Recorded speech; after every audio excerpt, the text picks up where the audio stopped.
The blizzard struck without warning, turning the Arizona sky the color of iron as Penelope Jensen stumbled through snowdrifts that reached her knees, each breath burning her lungs like fire turned inside out. She had left the stage-coach station in Casa Grande 3 hours ago with confident directions from a man who clearly had no idea what he was talking about.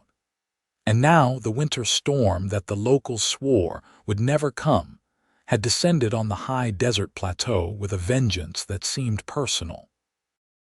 Her fingers had stopped hurting 10 minutes ago, which she knew from her father's stories about the Colorado winters of his youth meant she was running out of time. The wind howled across the scrubland, whipping crystalline ice against her face, and through the white curtain of snow she could barely see 10 feet ahead. Every landmark had vanished. Every direction looked the same. She was going to die out here, miles from anywhere, and no one would find her body until spring thaw revealed what the winter had claimed. Her foot caught on something buried beneath the snow, and she went down hard, her carpetbag flying from her grip and landing somewhere she could not see. Penelope tried to push herself up, but her arms shook with exhaustion and cold. She had been walking for what felt like hours since the storm caught her, and before that she had already traveled for 2 days straight from Tucson. The urge to simply lie down and rest was overwhelming. Just for a moment, she told herself, just to catch her breath. You planning on dying there, or you got somewhere to be? The voice cut through the wind like a blade. Penelope's head jerked up, and she saw him through the swirling snow, a figure on horseback that seemed to materialize from the storm itself. He sat tall in the saddle, his broad-brimmed hat dusted white with snow, a heavy coat making his shoulders look even wider than they probably were. She could not see his face clearly, but she could feel his eyes on her. "I'm lost," she managed to say, her voice cracking. "I can see that." He dismounted in one fluid motion, his boots crunching in the snow as he walked toward her. "You've been found now. Come on, we need to move before this gets worse." He reached down and pulled her to her feet with such ease that it startled her. Up close, she could see he was young, probably not more than 25, with a strong jaw shadowed by several days of stubble and eyes the color of whiskey held up to lamplight. There was something steady about him, something that made her instinctively trust him even though every rule her mother had taught her said she should be wary. "My bag," she said, looking around frantically. "I'll get it. You get on the horse." He spoke with the kind of authority that expected to be obeyed, not out of arrogance but from experience. He was used to people listening to him in emergencies. Penelope had ridden horses before, but never one this large, and never in conditions like these. She managed to pull herself into the saddle with the last of her strength, her frozen fingers barely able to grip the horn. The cowboy retrieved her carpetbag from where it had landed against a juniper bush, then swung up behind her with athletic grace. His arms came around her to take the reins, and suddenly she was surrounded by warmth, by the solid presence of him, by the smell of leather and wood smoke, and something indefinably masculine. "Hold on," he said, and kicked the horse into motion. They rode through the white chaos for what might have been 10 minutes or an hour. Penelope lost all sense of time and direction. She only knew that the man behind her seemed to know exactly where he was going, guiding his horse with confidence even though she could barely see anything through the snow. She found herself leaning back against his chest, drawing from his warmth, from his solidity. Her eyes kept wanting to close. "Stay awake," he said sharply, his mouth close to her ear. "We're almost there. Don't you dare pass out on me now." "I'm trying," she mumbled. "Try harder. Tell me your name." "Penelope. Penelope Jensen." "Where were you headed?" "Penelope Jensen. Ranch. The Double T Ranch. Supposed to be northwest of Casa Grande. I'm the new school teacher." She felt rather than heard his sharp intake of breath. The double T got sold last month. Family moved to California. Nobody told you. The information took a moment to penetrate her frozen thoughts. No, I have a contract. I came all the way from St. Louis. Well, hell, he muttered. Then, louder, we'll sort it out. There's my cabin. Through the snow she caught a glimpse of dark shapes that gradually resolved into a small structure with a lean-to stable beside it. It was not much, but it looked like paradise. The cowboy guided his horse directly into the stable, which was already occupied by 2 other horses and provided blessed relief from the wind. He dismounted first, then reached up to help her down. Her legs buckled the moment her feet touched the ground, and he caught her, sweeping her up into his arms like she weighed nothing. "I can walk," she protested weakly. "Sure you can." But he did not put her down. He carried her out of the stable and the few yards to the cabin door, kicking it open and bringing her into a single room that was dark and cold but blessedly free of wind and snow. He set her down in a chair by a potbelly stove and immediately set about building a fire. "Don't take off your boots yet. Your feet need to warm up slow." Penelope sat shivering, watching him work. He moved with economical efficiency, placing kindling, striking a match, coaxing the flames to life. Within minutes, the stove was radiating heat, and he was lighting kerosene lamps that filled the cabin with warm, golden light. She could see the space properly now. It was small but well-maintained, with a bed in one corner, a table with 2 chairs, shelves holding supplies and books, a washstand and various tools and tack hanging from pegs on the walls.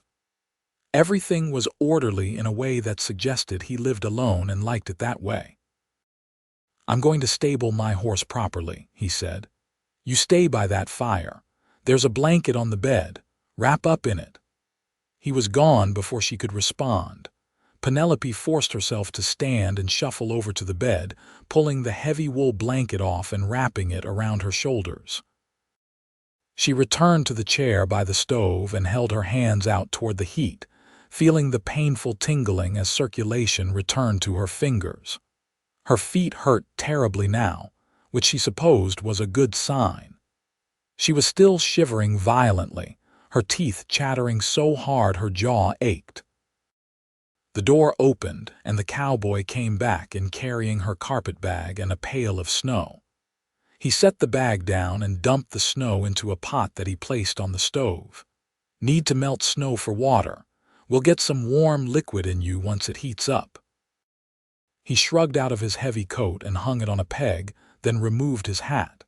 His hair was dark brown, a little too long, curling slightly at the ends. He had a face that would have been handsome if it was not quite so serious. "I'm Barrett Hayes. I run cattle for the Box H Ranch, about 5 miles southeast of here. This is a line cabin. Thank you for saving my life, Mr. Hayes. Barrett's fine." He pulled the other chair closer to the stove and sat down, looking at her with an assessing gaze that was more clinical than personal. "How long were you out in that?" "I don't know. A few hours, maybe. I left Casa Grande this morning. A man at the stage station said the Double T was an easy ride north." "That would be old Charlie Drummond. He's half blind and mostly confused." "The Double T is northwest, not north, and it's a good 15-mile ride in decent weather." Barrett shook his head in disgust. "This storm came out of nowhere. We don't usually get snow like this in Casa Grande, even in January. This is 1883, not 1850. Weather's supposed to be getting warmer." "I thought Arizona was all desert." "Most of it is. But we're at almost 1,500 feet elevation here, and when a storm rolls down from the mountains, it can get cold fast. Usually doesn't last long, though. This'll probably be clear by tomorrow." He stood and checked the pot on the stove, which was starting to steam. "You need to get out of those wet clothes." Penelope felt herself flush. "I'll be fine." "No, you won't. Hypothermia is a real danger and staying in wet clothes is the fastest way to get it. He moved to a trunk at the foot of his bed and pulled out a shirt and some long underwear. These will be too big, but they're dry. I'll turn my back. You change, then wrap back up in that blanket and sit by the fire. I couldn't possibly wear your clothes. You don't have a choice. His tone left no room for argument. I'll step outside if it makes you more comfortable, but you're changing those clothes right now. He was right and she knew it. Penelope nodded and Barrett turned his back, busying himself with something at the shelves. With shaking hands, she unfastened her traveling dress, which was indeed soaked through, and peeled it off along with her undergarments. The cold air hit her skin and she gasped, but then she was pulling on his undershirt, which came down almost to her knees, followed by the shirt that engulfed her. The fabric held his scent and the warmth of having been stored in the trunk. She kept her wet undergarments on for modesty's sake, then wrapped the blanket around herself again. I'm decent. Barrett turned around and nodded approval. Good. Now sit. He poured the hot water into a tin cup and added something from a flask at his belt. Whiskey and hot water. It'll warm you from the inside. Penelope took the cup gratefully, wrapping both hands around it and sipping carefully. The whiskey burned going down, but it spread warmth through her chest. She had never been much of a drinker, but she was not about to refuse anything that might keep her alive. Barrett made himself a cup as well and sat back down, studying her with those steady eyes. So you came all the way from St. Louis to teach school at a ranch that doesn't exist anymore, he said. That's some bad luck. The worst, she agreed. I spent the last of my money on the train ticket and the stagecoach fare. I have $23 left to my name and nowhere to go. What about family? My father died 2 years ago. My mother remarried last year to a man who made it clear I was not welcome in their home. She took another sip of the fortified water. Teaching was my only option. I'm qualified. I attended the normal school in St. Louis and taught at a girls' academy for 3 years. When I saw the advertisement for a ranch teacher position in Arizona Territory, it seemed like Providence. A fresh start, good pay, room and board included. The Double T family had 5 children, Barrett said. Made sense they would want a teacher. But when old man Thornton died last fall, his widow couldn't run the place alone. She sold out to a mining company that's using the land for mineral rights. The buildings are empty now. Penelope felt tears prick her eyes, but she refused to let them fall. She had not cried when her father died, or when her stepfather made it clear she was a burden, or when she left the only home she had ever known. She would not cry now. I'll figure something out. Perhaps there's teaching work in Tucson or Phoenix. Maybe. Barrett did not sound convinced. Storm should clear by tomorrow. Once it does, I'll take you back to Casa Grande. You can stay at the boarding house there while you sort out your next move. I can't afford a boarding house. Mrs. Patterson, who runs it, is a reasonable woman. She'll work something out. He stood and went to the shelves, taking down a tin of beans and some hardtack. You need to eat. When's the last time you had a meal? Penelope had to think about it. Yesterday morning, I think, at the stage station in Tucson. Barrett shook his head and set about preparing food. He worked in comfortable silence, heating the beans on the stove and setting out the hardtack with some dried beef. Penelope watched him, noticing the way he moved, the easy competence in everything he did. He was clearly used to taking care of himself. Most cowboys she had seen in her brief time in Arizona had been rough-looking men, loud and crude. Barrett Hayes was different. There was a quietness to him, a self-containment that intrigued her.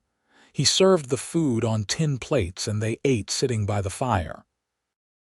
It was simple fare, but it tasted like the best meal Penelope had ever eaten. The warmth of the cabin and the food and the whiskey were finally banishing the deep cold that had settled into her bones. Her shivering was subsiding. "Tell me about St. Louis," Barrett said, startling her. "I've never been farther east than Kansas." So she told him about the city on the Mississippi, about its grand buildings and crowded streets, about the academies where wealthy girls learned French and piano and deportment. She told him about her father, who had been a clerk for a shipping company and had believed deeply in the power of education. He had scrimped and saved to send her to normal school, determined that his daughter would have opportunities he never had. Barrett listened without interrupting, and when she finally ran out of words, he nodded slowly. "Sounds like he was a good man. He was the best man I ever knew. Must have been hard losing him. It was like the ground disappeared beneath my feet." Penelope looked down at her empty plate. "Everything changed after that. My mother, she was never strong. She needed someone to lean on. When Thomas Waverly started courting her 6 months after my father died, she latched onto him like a drowning woman. He was wealthy and established, and he promised to take care of her. I don't think she had any choice, really. A widow in her position. But he didn't want you around. No, he made that very clear. He had his own grown children from his first marriage, and he did not want to take responsibility for another man's daughter. Especially one who had, as he put it, ideas above her station." She smiled bitterly. "He thought teaching was inappropriate for a woman of good family, said I should be focused on finding a husband, not filling my head with books. Sounds like an ass." The blunt assessment surprised a laugh out of her. "He is. My mother tried to make it work, but after a few months it became clear I had to leave. So when I saw the advertisement for the ranch position, it seemed like fate. Instead, you nearly froze to death in a freak snowstorm." "Yes, well, my luck has not been particularly good lately." Barrett stood and collected their plates, washing them in a basin with water from the stove. "You can have the bed tonight. I'll sleep on the floor." "I couldn't possibly take your bed." "You can and you will. You've been through hell today and you need proper rest." He glanced at her, and for the first time she saw something soften in his expression. No arguments. She was too exhausted to argue. The warmth and food had made her almost dizzy with tiredness. "Thank you, Barrett, for everything. I don't know what would have happened if you hadn't found me." "You'd be dead by morning," he said matter-of-factly. "But you're not, so no point dwelling on it." He busied himself making up a bedroll on the floor while Penelope moved to the bed, which was surprisingly comfortable. The blankets were heavy and smelled of soap and man. She lay down fully dressed in his oversized clothes, pulling the covers up to her chin. The last thing she saw before sleep claimed her was Barrett settling onto his bedroll by the fire, one arm behind his head, staring up at the ceiling. She wanted to say something more, to thank him again, but exhaustion pulled her under like a tide. She woke once in the night to the sound of wind still howling outside and the glow of the stove where Barrett must have added more fuel. She could see his silhouette sitting in the chair now, keeping watch. The sight made her feel safe in a way she had not felt in a very long time, and she drifted back to sleep with something almost like peace settling over her. Morning came with pale sunlight filtering through the cabin's single window. Penelope opened her eyes to find herself alone in the cabin, the fire still burning low in the stove. She sat up, momentarily disoriented, then remembered everything that had happened. The storm, being lost, Barrett finding her. She was alive, which seemed almost miraculous. The door opened and Barrett came in carrying an armload of firewood, stomping snow off his boots. Storms clearing. Skies blue as anything now. That's Arizona weather for you, unpredictable as hell. He set the wood down and looked at her. "How are you feeling?" "Better, much better." She flexed her fingers and toes, relieved to find everything working normally. A little stiff, but no worse for wear. Good, your clothes are dry. He gestured to where her dress and undergarments were hanging near the stove. I hung them up last night after you fell asleep. Figured you'd want your own things back. She felt herself flush at the thought of him handling her undergarments, but his manner was completely matter of fact. He turned his back without being asked while she changed back into her own clothes, which were indeed dry and wonderfully warm from their night by the fire. When she was dressed, he handed her a cup of coffee and some more hardtack spread with what tasted like apple butter. Not much of a breakfast, he apologized. I wasn't planning on company. It's perfect. They ate in comfortable silence, and then Barrett began preparing for the journey back to Casa Grande. He packed supplies, checked his saddle and tack, and generally moved with the purposeful efficiency she was coming to recognize as characteristic of him. Penelope wished she had something useful to do, but there was nothing. She was entirely dependent on his charity and competence. "Barrett," she said as he worked, "why were you out in that storm yesterday? You could have stayed safe in your cabin." He paused in checking his horse's hooves. "I was bringing supplies up from the main ranch. Storm caught me on the way back, same as it caught you. I was almost home when I saw tracks in the snow, fresh ones, heading in the wrong direction. Figured someone was in trouble. You followed my tracks into a blizzard to save a stranger. Wasn't going to leave someone to die if I could help it." He said it simply, as if it was the most obvious thing in the world. A lot of men would have. Then a lot of men are fools. He finished with the horse and straightened up, looking at her directly. "You ready to ride?" The journey back to Casa Grande took most of the morning. The snow was already melting in the bright sunshine, turning the landscape into a muddy mess that made the going slow. Penelope rode in front of Barrett again, acutely aware of his arms around her and his chest against her back. It felt both improper and entirely right. She found herself wishing the ride would take longer, which was absurd. She had known this man for less than a day. Casa Grande was a small town, barely more than a wide spot in the road with a main street lined with adobe buildings. There was a general store, a saloon, a church, and the boarding house Barrett had mentioned. He guided his horse directly to the boarding house and helped Penelope dismount. Mrs. Patterson turned out to be a stout woman in her 50s with sharp eyes and a no-nonsense manner. She listened to Barrett's explanation of the situation and then turned her appraising gaze on Penelope. "So you're the teacher that was supposed to go to the Double T," she said. "Shame about that situation. You look like you've had a rough time of it." "I have, madam." "Well, you can stay here. $2 a week for room and board. I'll give you the first week free seeing as you've had such bad luck, but after that you'll need to pay or work it off." "I can work," Penelope said quickly. "I'm a hard worker, Mrs. Patterson. I can clean, cook, help with laundry, whatever you need." "We'll see." The older woman's expression softened slightly. "Come on, I'll show you to a room. You look like you need a proper bath and a hot meal." Barrett cleared his throat. "I should get back to the ranch." Penelope turned to him, suddenly desperate not to let him leave. "Will I see you again?" Something flickered in his eyes. "Casa Grande's not that big. I come into town for supplies every couple of weeks." "Oh, yes, of course." She felt foolish. Why would he want to see her again? He had done his duty and now he was done with her. "Thank you again, Barrett, for saving my life. I'll never forget it." He nodded, settled his hat more firmly on his head and walked back to his horse. Penelope watched him ride away, feeling an unexpected ache in her chest. Mrs. Patterson made a knowing sound beside her. "That Barrett Hayes is a good man," she said.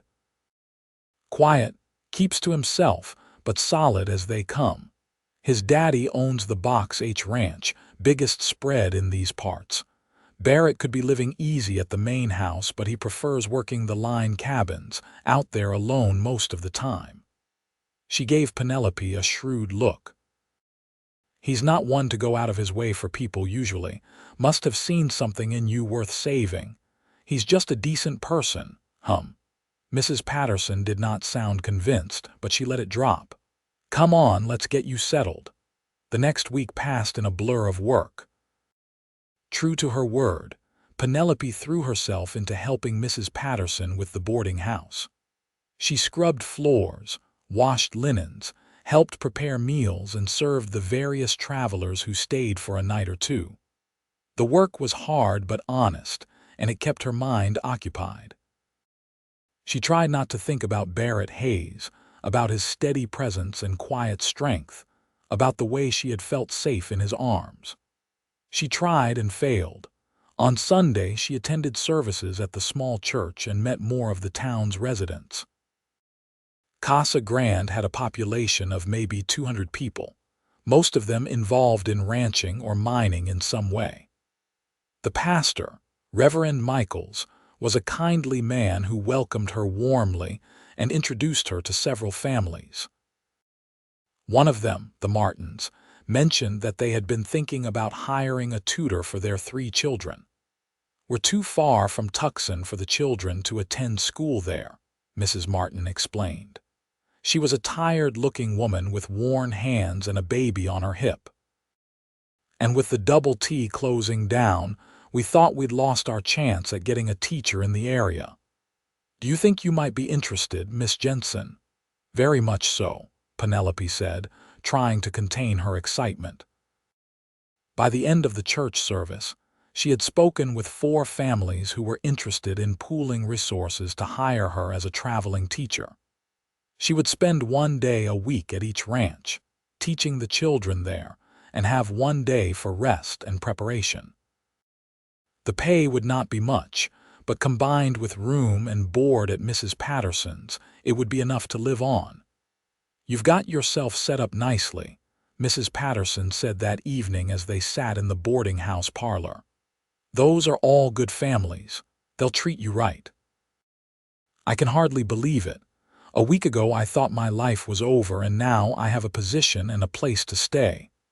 "That's frontier life for you. Things can change on a dime." The older woman paused.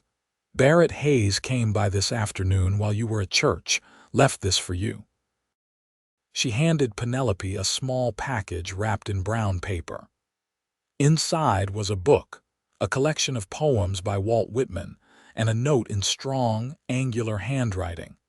"Thought you might like something to read. Congratulations on the teaching position. I heard about it from Tom Martin when I saw him in town. Barrett." Penelope traced the letters with her finger, something warm blooming in her chest. He had been thinking about her. He had gone out of his way to bring her a gift. She opened the book and found that several poems had been marked with slips of paper. She read one, "A Noiseless Patient Spider," and felt tears prick her eyes at the lonely beauty of it. "He's a reader, that one," Mrs. Patterson said. Surprising in a cowboy, but his mother was a schoolteacher before she married. She made sure all her boys could read and write proper. Barrett was always the bookish one. He has brothers, too. They both work the main ranch with their father. Barrett's the youngest, about 24 if I remember right. He's the best horseman of the 3 and the best shot, but he's also the one who'd rather spend an evening reading than drinking in the saloon. She gave Penelope a meaningful look. Not that he doesn't have his share of admirers. Half the unmarried girls in the county have set their caps for him at one time or another. I'm sure they have. Penelope kept her voice neutral, but something twisted in her stomach at the thought of other women pursuing Barrett. She started her teaching rounds the following week. The Martin Ranch was first, a modest spread with 3 children ranging from 6 to 10. They were bright, eager students, hungry for learning. Penelope taught them reading, writing, arithmetic, and geography, using the materials the families had pooled money to purchase. The work was satisfying in a way her position at the Girls' Academy in St. Louis had never been. These children needed education desperately and appreciated every lesson. The second ranch belonged to the Hendersons, who had 4 children and a 15-year-old nephew who was half Apache. The boy, whose name was James, was quiet and watchful, clearly used to being treated as different. Penelope made a point of including him fully in lessons, and by the end of the day she saw him start to relax slightly. On Wednesday, she taught at the Rodriguez Ranch, where the children spoke Spanish at home and needed help with English. Penelope's Spanish was limited, but she learned alongside them, which made the children laugh and seemed to help them feel more comfortable making mistakes. Thursday brought her to the Crawford Ranch, and Friday to the small homestead belonging to the Wilsons, who had recently arrived from Kansas with their twin daughters. By the end of her first week, Penelope was exhausted but deeply satisfied. This was what she was meant to do. She returned to Casa Grande Friday evening to find Mrs. Patterson waiting with news. Barrett Hayes came by again, asked if you'd like to go riding on Sunday after church. I told him I thought you would. Penelope's heart kicked in her chest. You did? Was I wrong? No, you weren't wrong. Sunday seemed to take forever to arrive. Penelope attended church in her best dress, which was not saying much, and tried to concentrate on Reverend Michael's sermon. When the service ended, she stepped outside into the bright Arizona sunshine and saw Barrett waiting by a wagon with 2 horses tied to the back.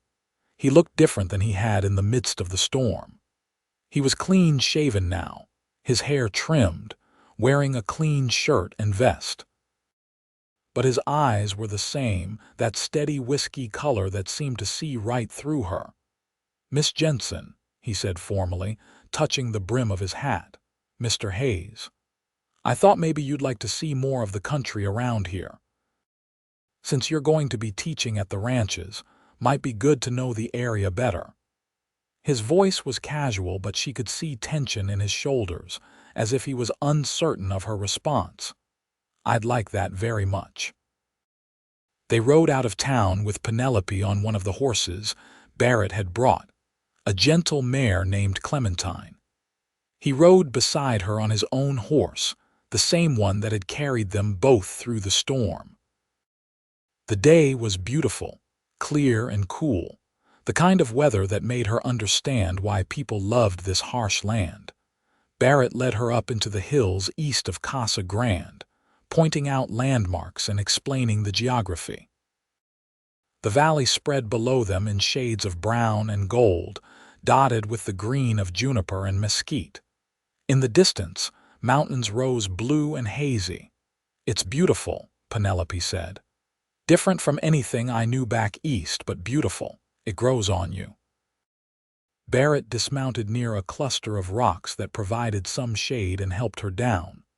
"My mother used to say Arizona was an acquired taste, like whiskey or strong coffee. Once you get used to it, nothing else quite satisfies. Is your mother still living?" "Yes.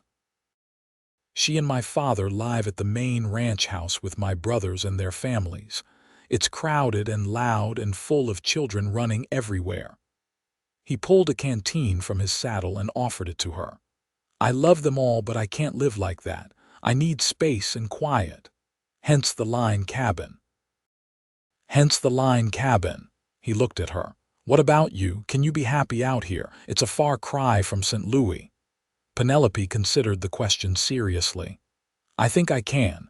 The work is fulfilling and the people I've met have been kind. It's a harder life than what I knew, but it's also more honest somehow. There's less pretense. People are more direct." "That's true enough." Barrett was quiet for a moment, then said, "I've been thinking about you, about what happened, about how close you came to dying out there. I've been thinking about it too, and about you, about how you risked your life to save mine. I couldn't have lived with myself if I'd left you. Still, you didn't have to, you chose to." She met his eyes. "Why did you come find me today, Barrett, really?" He looked away, out over the valley, his jaw working. When he spoke, his voice was low. Because I haven't been able to stop thinking about you since I left you at Mrs. Patterson's. Because in that one night, I spent more time talking to another person than I usually do in a month, and I liked it. Because when you asked if you'd see me again, I saw something in your eyes that made me hope you wanted to. Penelope's breath caught. I did. I do. I'm not good at this, Barrett said, turning back to her. Courting, I mean. I've never been much for socializing or saying pretty words. I spend most of my time alone with cattle and horses. I read books and I think too much, and I'm not the kind of man who's easy to be around. I disagree. I think you're very easy to be around. You barely know me. Then let me get to know you. She stepped closer to him, emboldened by something she saw in his face. I'm not asking for pretty words, Barrett. I'm asking for honesty, and maybe for more afternoons like this one. He studied her for a long moment, and then slowly, carefully, he reached out and touched her face, his calloused fingers gentle against her cheek. I can do that. The touch sent electricity through her entire body. Penelope leaned into him, and Barrett's other hand came up to cup her face. He bent his head and kissed her, soft and questioning at first, then deeper when she responded. It was her first real kiss, and it was everything she had read about in novels but never quite believed. Her hands found his shoulders, his chest, feeling the solid warmth of him through his shirt. When they finally broke apart, Barrett rested his forehead against hers, breathing hard. I should probably apologize for that. Don't you dare. He laughed, a surprised sound that transformed his serious face into something younger and more carefree. All right then. I won't. They spent the rest of the afternoon talking, learning each other's histories and hopes.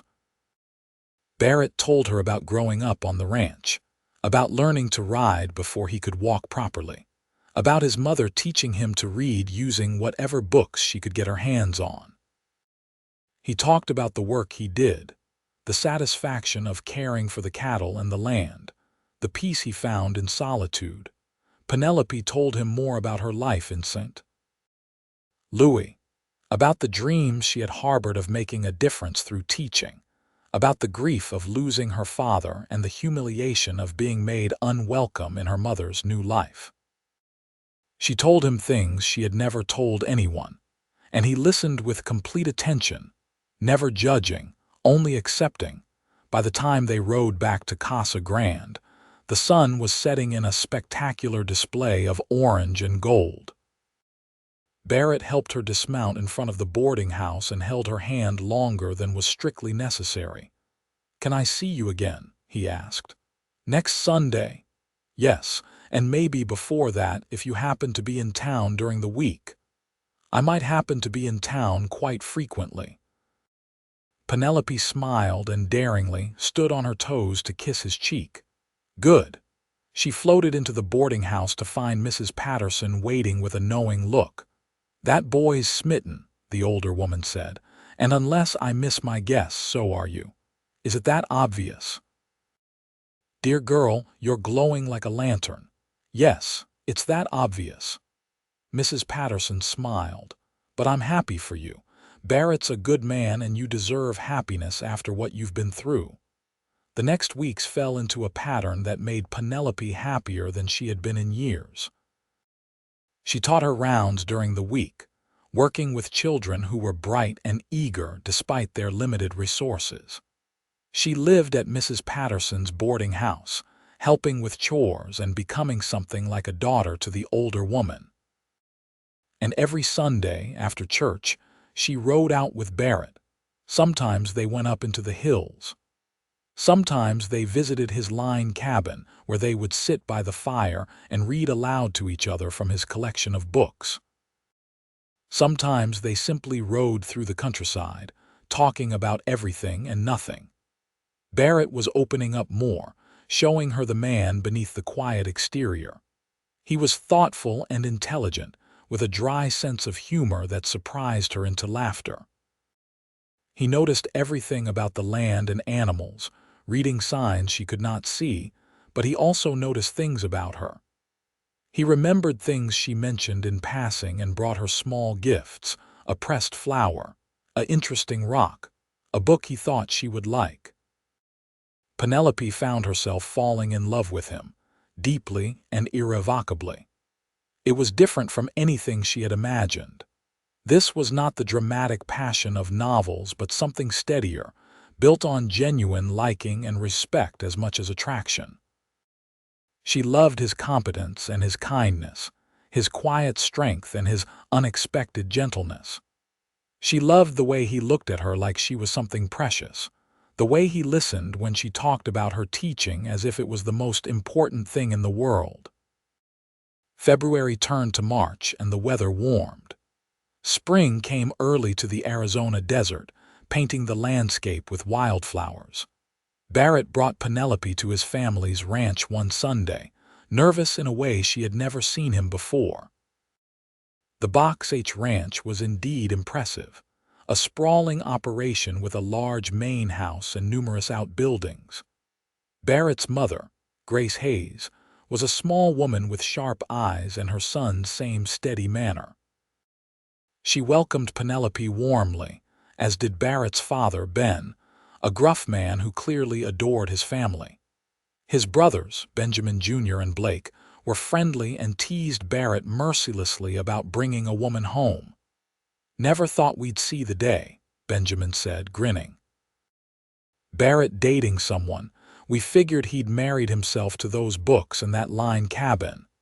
"Leave him alone," Grace said firmly, but her eyes were twinkling. She drew Penelope aside after dinner. "My son is not an easy man to know. He keeps things close.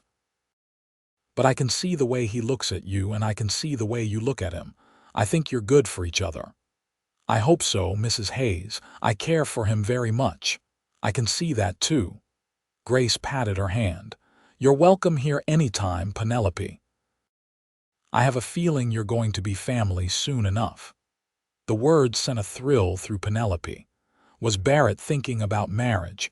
They had never discussed it explicitly, but the way things were progressing, it seemed inevitable. The thought should have scared her. She had known him for less than 3 months, but it felt right in a way she could not explain. On the ride back to Casa Grande that evening, Barrett was quiet. Penelope finally asked what he was thinking about. "My family likes you," he said. "I like them too." "That's good." "That's important to me." He paused, then pulled his horse to a stop. "Penelope, I need to ask you something." Her heart started to race. "What is it?" He dismounted and helped her down, then took both her hands in his. In the fading light, his face was serious, almost solemn. "I know we haven't known each other long. By some reckonings, not long at all. But I've never been more certain of anything in my life than I am of this. You're the most remarkable woman I've ever met. You're intelligent and brave and kind. You have principles and you stand by them. You make me want to be a better man than I am." "Barrett, let me finish, please." He took a breath. "I love you, Penelope. I think I started falling in love with you that night in the storm when you refused to give up even though you were half frozen. I want to spend my life with you. I want to wake up next to you every morning and fall asleep beside you every night. I want to support your teaching and read books with you by the fire and build a life together. Will you marry me?" Tears were streaming down Penelope's face. "Yes. Yes, Barrett, of course I'll marry you." He pulled her into his arms and kissed her, and Penelope felt like she was flying. This man, this quiet, steady, wonderful man, loved her, wanted to marry her. It seemed like a miracle. "I don't have a ring yet," Barrett said when they finally broke apart. "I'll get one, a proper one. But I wanted to ask you first, before I made any assumptions. I don't need a ring, I just need you. You'll get both." He was grinning now, that rare expression that transformed his whole face. "I promise you, Penelope, I'm going to spend the rest of my life making sure you never regret saying yes." "I could never regret it." They were married 6 weeks later in the small church in Casa Grande, with Reverend Michaels officiating.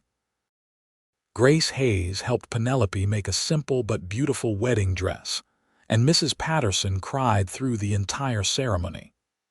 Barrett's family filled the pews, along with all the ranch families Penelope taught for and most of the town. Barrett looked impossibly handsome in a new suit, and when he said his vows, his voice was steady and sure. Penelope spoke her own vows with her heart in her throat, promising to love and honor this man who had found her in the snow and changed her entire life. When Reverend Michaels pronounced them husband and wife and Barrett kissed her, she felt like the luckiest woman alive. They spent their wedding night at the Line cabin, which Barrett had cleaned and decorated with wildflowers. It was simple and rustic, but it was theirs, at least for now. Barrett was gentle with Penelope, patient as he taught her the intimacies of marriage. She had been nervous, but his tenderness made it beautiful, a physical expression of the emotional connection they had built over the past months. Afterward, they lay wrapped in each other's arms, talking quietly in the darkness. Barrett traced patterns on her shoulder and told her about his plans. "I've been thinking about building us a proper house. There's a spot about halfway between here and the main ranch that would be perfect. Good water, sheltered from the worst winds, pretty views. We could build something comfortable, big enough for children when they come." "Children," Penelope repeated, testing the word. She had always wanted children, but the prospect had seemed distant and uncertain before. Now it was real and immediate. "How many are you thinking?" "However many we're blessed with. 2 or 3, maybe. What do you think?" "I think that sounds perfect." They started building the house that summer. Barrett did most of the work himself with help from his brothers on weekends. Penelope continued teaching her rounds, though now she returned each night to the Line cabin and to Barrett. It was a simple life but deeply satisfying. She had work she loved, a husband she adored, and a future stretching bright before her. The house was finished by September, a sturdy adobe structure with 3 bedrooms, a large kitchen, a parlor, and a front porch that looked out over the valley. Penelope planted a garden and filled the house with books and small touches that made it home. Barrett brought her furniture he and his father had crafted, and Grace contributed quilts and curtains. On their first night in the new house, Barrett carried Penelope over the threshold, and they christened every room with laughter and love. She had never imagined she could be this happy, that life could feel this full and rich. That winter was mild, nothing like the freak blizzard that had brought them together. Penelope sometimes thought about that day, about how close she had come to dying in the snow. It seemed like something from another lifetime. The frightened, lost woman she had been was gone, replaced by someone stronger and more certain. She discovered she was pregnant in January, exactly a year after Barrett had found her. She told him over dinner, watching his face carefully as the news registered. His eyes went wide, then filled with joy so pure it made her heart ache. "A baby," he said wonderingly. "We're going to have a baby. Are you happy?" Happy doesn't begin to cover it. He came around the table and pulled her into his arms. "You've given me everything, Penelope. Everything I never knew I wanted. You saved my life," she said against his chest. "You gave me a reason to live, and then you gave me this beautiful life to live. I'm the one who received everything. Then let's call it even." Their son was born in August during a thunderstorm, coming into the world with a lusty cry that announced his presence to everyone within hearing distance. They named him William Benjamin Hayes, after both his grandfathers. He had Barrett's dark hair and Penelope's blue eyes, and he was perfect. Barrett was a natural father, patient and gentle with their son. Penelope watched him cradle William with his large, work-roughened hands and fell in love with him all over again. She had reduced her teaching schedule during her pregnancy and decided to take a full year off after William was born. The ranch families understood and found another teacher for the time being, with the promise that she could return whenever she was ready. Motherhood was harder than Penelope had anticipated, but also more rewarding. William was a happy baby, quick to smile, curious about everything. As he grew, he showed signs of his father's quiet intelligence and his mother's determination. 2 years later, Penelope gave birth to twin daughters, Grace and Amelia. Barrett was beside himself with joy and terror at having 3 small children to care for. The house that had seemed spacious suddenly felt crowded, but it was a good kind of crowded, full of life and love and laughter. Penelope eventually returned to teaching part-time, bringing William and the twins with her to the ranches. The children grew up surrounded by learning, and William in particular showed an aptitude for reading that reminded everyone of his father. The twins were more interested in horses and the outdoors, following their father everywhere when they were old enough. Years passed. Barrett's father died when William was 8, and Barrett took over more responsibility for running the Box H Ranch alongside his brothers.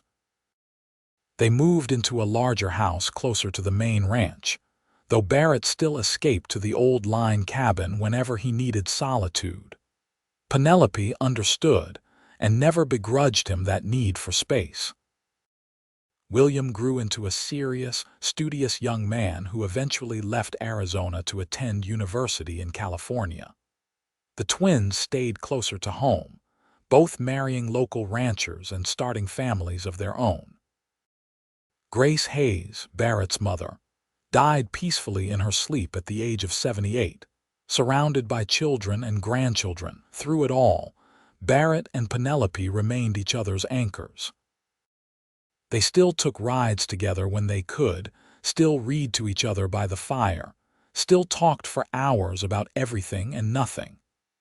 Their love had deepened over the years, growing richer and more complex, weathering hardships and celebrating joys. On their 25th wedding anniversary, Barrett took Penelope back to the spot where he had first proposed.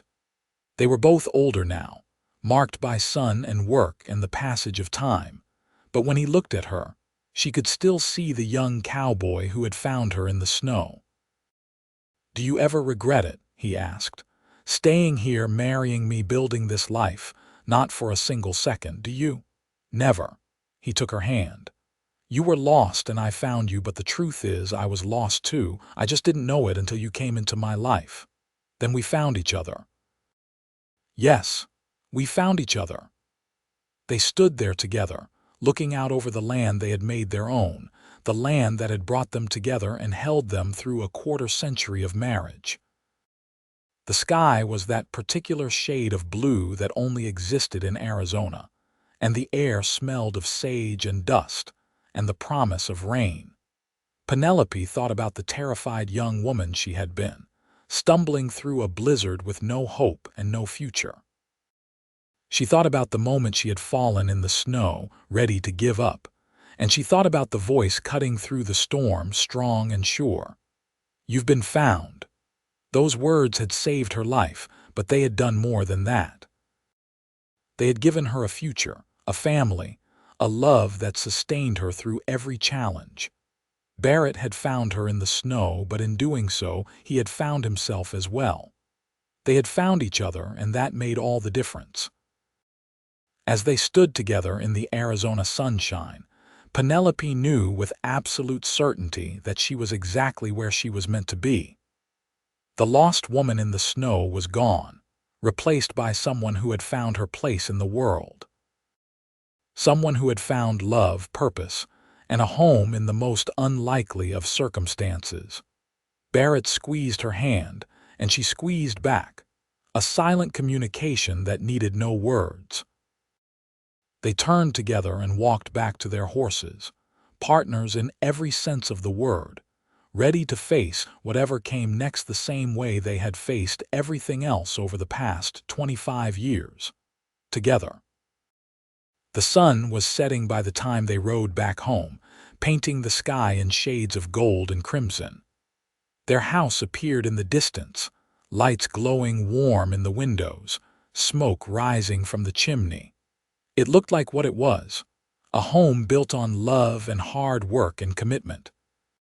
As they dismounted and tended to their horses, Penelope reflected on how much her life had changed since that winter day in 1883. She had arrived in Arizona with nothing but $23 and a failed dream, had nearly died in a freak snowstorm, and had been saved by a quiet cowboy who saw something worth rescuing. From that desperate beginning had grown this rich, full life. She had taught dozens of children over the years, many of whom had gone on to successful lives of their own.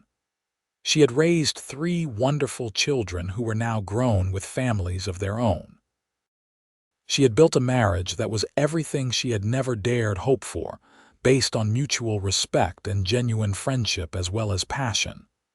She had found community in this harsh, beautiful land, friends who had become family. Barrett came up beside her and slipped his arm around her waist, pulling her close. "What are you thinking about?" "Everything. How lucky I am, how grateful." "The luck was all mine," Barrett said. "I was the one who got to bring you home." They walked into their house together, into the warmth and light, into the life they had built from almost nothing. And as Penelope closed the door behind them, shutting out the cooling evening air, she thought again about those words that had changed everything. "You've been found." She had been lost in the snow, losing hope, losing the will to keep fighting. And then Barrett Hayes had appeared like something out of a dream and spoken those words that meant salvation. But the finding had been mutual. 2 lonely people, both lost in their own ways, had found each other in the midst of a storm. They had built something real and lasting from that chance meeting, something that had sustained them through 25 years and would sustain them through whatever years remained. That was the real miracle. Not that Barrett had found her in the snow, though that was miraculous enough. The real miracle was what had come after, the love that had grown from crisis, the life they had built together, the family they had created, the partnership that had made them both better than they would have been alone. Penelope moved through her house, lighting lamps, starting dinner preparations. Barrett came in from securing the barn and washed up at the kitchen pump. They moved around each other with the ease of long practice, a dance perfected over decades. When dinner was ready, they sat at the table they had eaten at thousands of times before, holding hands while Barrett said grace. "Thank you for this food, for this home, for this life together. Thank you for bringing Penelope to me 25 years ago, for letting me find her when she needed finding. Thank you for every day we've had together and for every day yet to come. Amen." "Amen," Penelope echoed, squeezing his hand. They ate and talked about their day, about their children and grandchildren, about ranch business and town news. It was ordinary conversation, the kind they had had thousands of times, but Penelope treasured it. This was what marriage was, really. Not grand gestures or dramatic moments, but daily choosing each other, daily building and maintaining the life you had created together. After dinner, they sat on the front porch as the stars came out. The Arizona night was cool but not cold, pleasant after the heat of the day. Barrett had his arm around Penelope and she leaned against his shoulder, perfectly content. "You remember what you said to me that first morning in the line cabin?" Penelope asked. "When you were making breakfast." "I said a lot of things." "You said that's Arizona weather for you, unpredictable as hell, and you were right. Not just about the weather but about life here. Everything can change in an instant." "Is that a bad thing?" "No, it's what I love about it. The unpredictability, the harshness, the beauty that exists despite everything trying to kill it. This land is honest. It doesn't pretend to be something it's not." Barrett was quiet for a moment. "You know, when I found you in that snow, I thought I was just doing the right thing. Helping someone in trouble. I never imagined you would become my whole world." I never imagined I would find a home out here. I was so scared when I left St. Louis, so uncertain. I thought the ranch teaching job was my last chance at making something of my life. And instead I made a life I never could have imagined, better than anything I dreamed of." She turned to look at him in the starlight. "I love you, Barrett Hayes. I have loved you since you pulled me onto your horse and told me I'd been found. I will love you until the day I die." "I love you too, Penelope, more than I have words for." He kissed her forehead. "You are the best thing that ever happened to me." They sat together under the stars, wrapped in each other and in the contentment of a life well lived. Two people who had found each other by chance and chosen each other every day since. Two people who had built something lasting from a moment of crisis. The years continued to pass. William became a lawyer in San Francisco, but came home to visit regularly, eventually bringing a wife and children of his own. Grace's husband took over his father-in-law's ranch and expanded it into one of the most successful operations in the territory. Amelia married a veterinarian and they settled in Casa Grande, where Amelia took over running the general store. Barrett and Penelope became grandparents many times over. Their house was often full of visiting children and grandchildren, the rooms echoing with laughter and noise. Penelope loved those visits, but she also loved the quiet times after everyone left, when it was just her and Barrett again, falling back into their comfortable rhythms. Arizona became a state in 1912, a momentous occasion that the whole territory celebrated.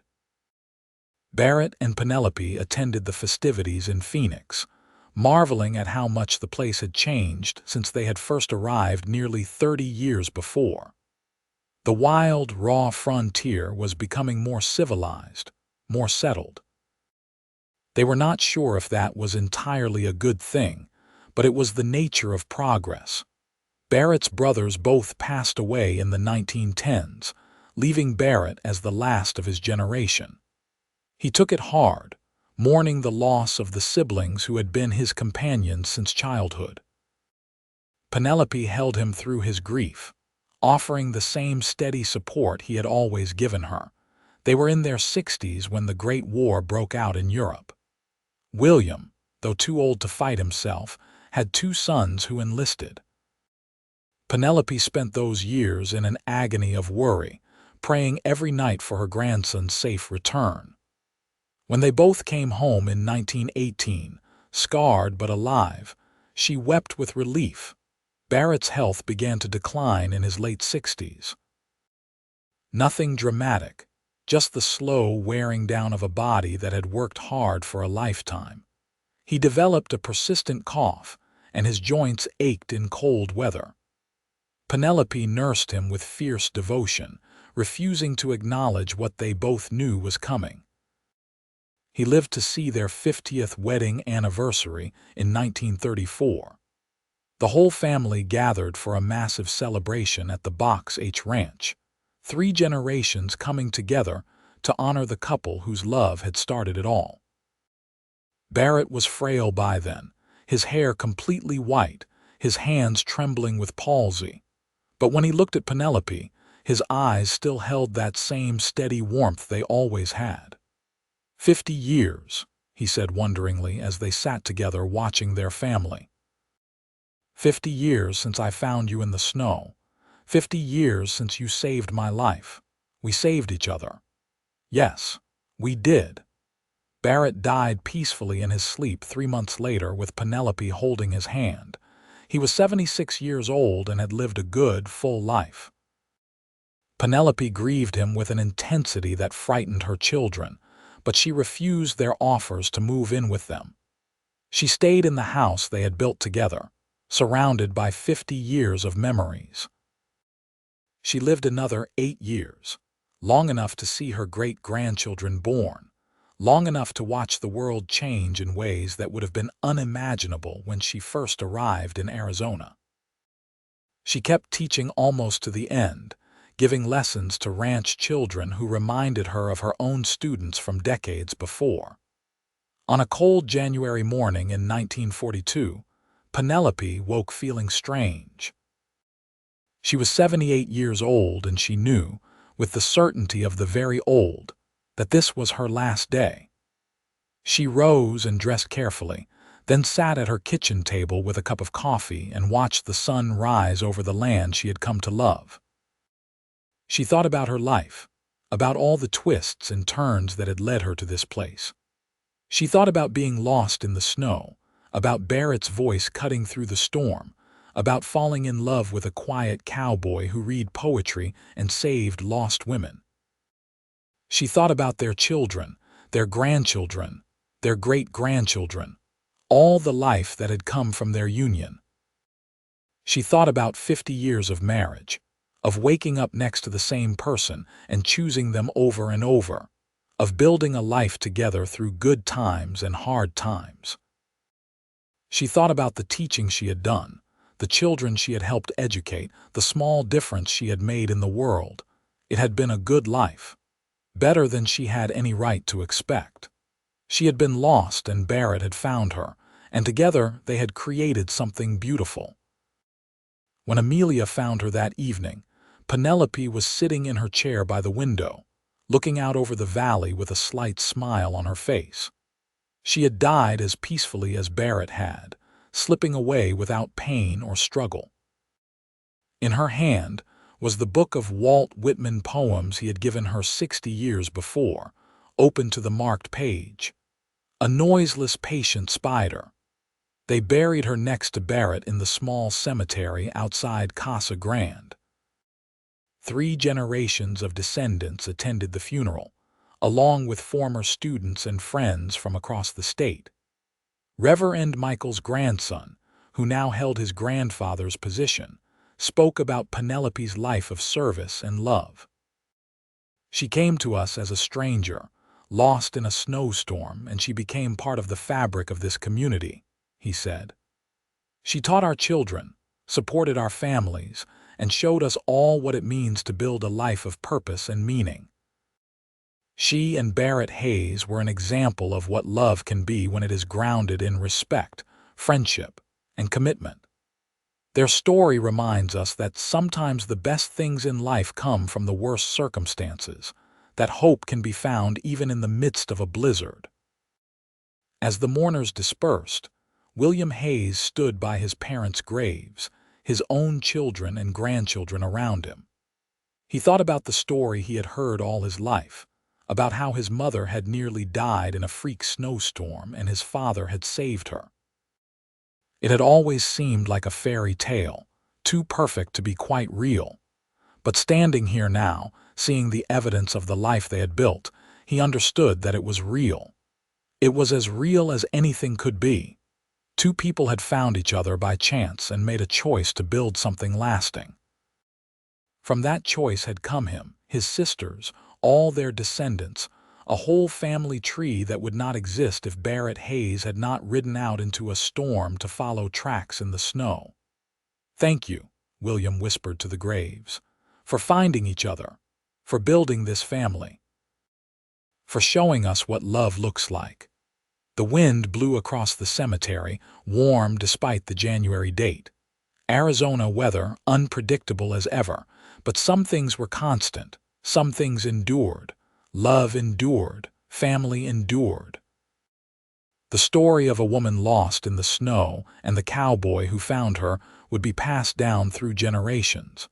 A reminder that hope exists even in the darkest moments, that rescue can come when least expected, and that sometimes a single choice made in a storm can echo through decades.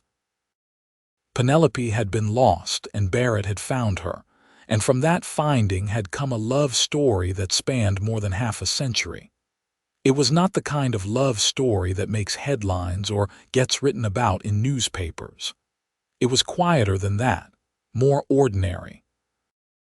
It was the love of 2 people who chose each other every day, who built a life together one decision at a time, who raised a family and contributed to their community and left the world a little better than they found it. That was the real miracle.